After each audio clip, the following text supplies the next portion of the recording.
hello there. Didn't see ya. So I suppose you guys have read the book Ender's Game, covered it in class. So here to talk to you guys about what I personally think of the ending.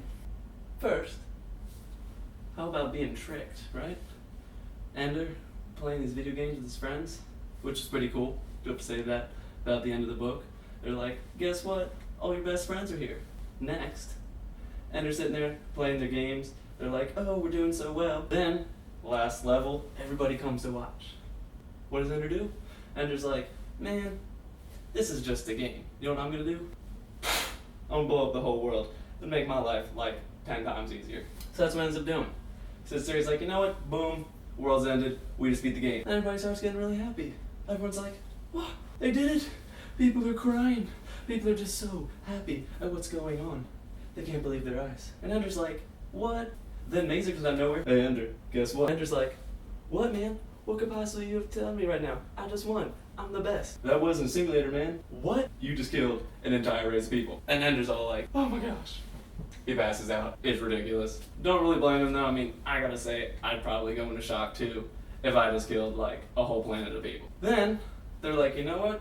You should go investigate that planet. So Ender's like, alright, fine. I'll wake up in 5 days. Wakes up, goes to check out the planet. Finds out, checking out these other colony. He's the advisor. He's 12. What? So, checking out these planets, finds a little poopa, queen poopa, that they left him. Turns out that they want him to raise this poopa. Crazy little scene there. Then, we have this whole side plot. Peter and Valentine? There's a whole little thing going on there. Peter's taking over the world. Later we learn it's been like 77 years. Ender and Valentine go and start exploring the galaxy. That's just crazy. And then, what about District 9? I think this book ties in incredibly well to District 9. Let's start off. Wickus and Ender. They're both isolated. Then you got how they both got into their position. First, the book doesn't really even take off, doesn't really start taking place until Ender gets his monitor removed. People no longer watching him.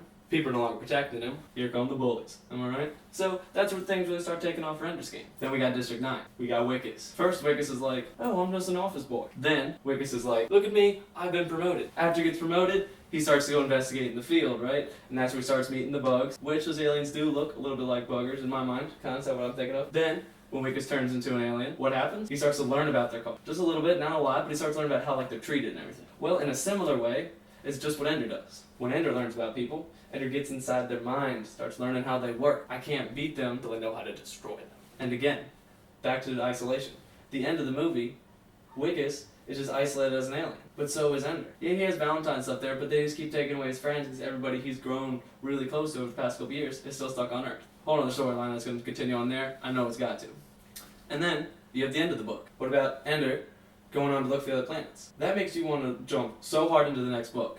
And I don't know for a fact, but I'm pretty sure he wrote that before he even had another book. That is how you get people to hang on, and that's how you get people to buy another book. That's what you call cliffhanger. I thoroughly did enjoy reading this book. This was a great read. Great job, Professor Lear. I really don't like the books English teachers assign, but this was a great read for me. It was something I could really adapt to. Ender was really like a personable character. And on another note, it takes place in space. Everything in space is cool. Am I right? So, all in all, I can say I'm really looking forward to reading the next book. There's a lot of loose ends, I think, that like most of which have been tied up. That whole court thing with General Graff, everything. There's a lot that needs to be tied up still. But all in all, great read. I had a great time reading the book. I think it was a great ending. Can't wait for the next one. You stay classy, 8 a.m. class.